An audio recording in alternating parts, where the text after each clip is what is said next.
Hello and welcome back to the channel Hard Reset Info, and today I will show you how to track AliExpress order. Open AliExpress application on your phone and go to your account at the bottom right corner of your screen and go to section My Orders. Now find order that you want to track and click button Track Order, or it can say View Details. So now you should see something similar to this screenshot.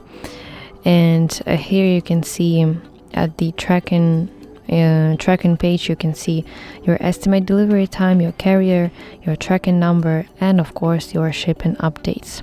And that are displayed right here in this built-in tracker.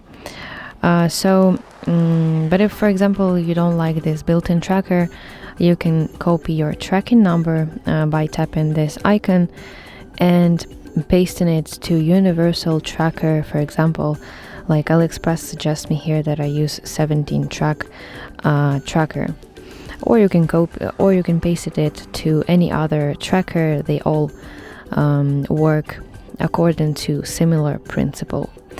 So, and there you can see much more detailed shipping updates.